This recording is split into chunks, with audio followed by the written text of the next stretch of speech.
The difference between a good sports car and a great one can't be measured with a stopwatch or on a rolling road. But the latest Porsche Boxster is quicker and more powerful than ever before, especially if you go for the S version we've got here.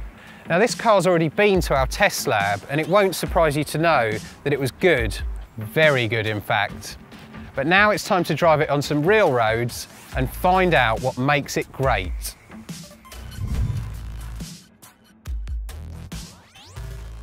Let's start with that engine.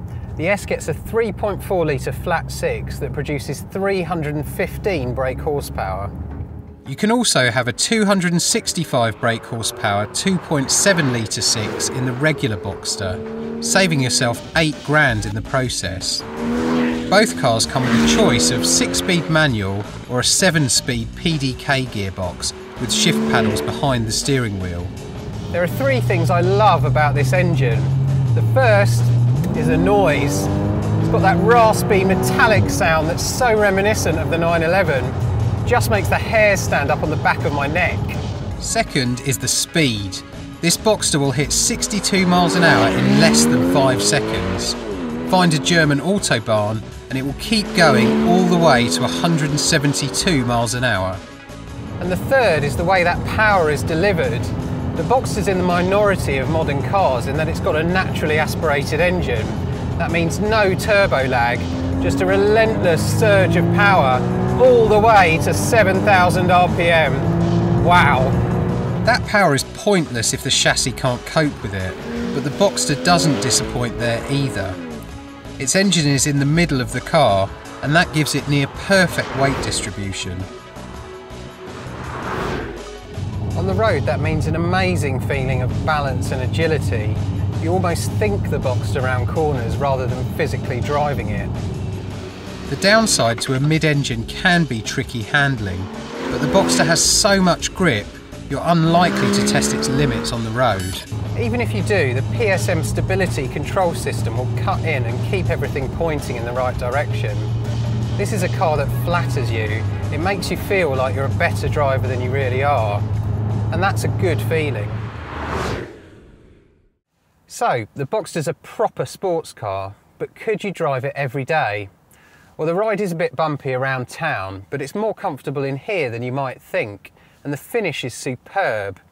I believe this is what they call Germanic build quality. The roof opens and closes in just 9 seconds at speeds of up to 30 miles an hour, so there's no faffing around if you're caught out by a sudden rain shower.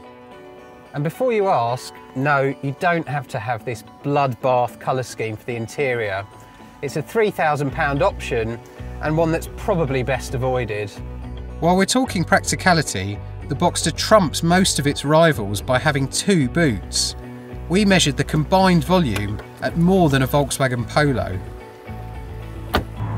If this is all sounding a bit like a love letter to the Boxster, I'll make no apology for that.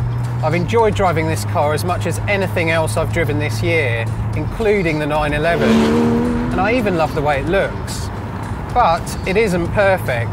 It's noisy when cruising at motorway speeds, even with the roof up. And the rear visibility is terrible, especially with the roof up. Then there's the price. A basic Boxster costs £38,000, about half as much as a 911, and incidentally, cheaper than the Cayman Coupe. But you can easily add a 5-figure sum to that with extras.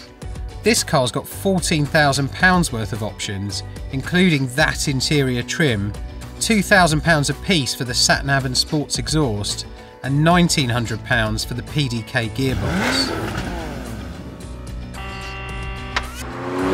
The good news is, most of those options you don't really need. The Boxster's really about driving after all. On that note, I'd do without the PDK and stick with the manual. There's a sense of mechanical connection with the car that you simply don't get from pulling a paddle.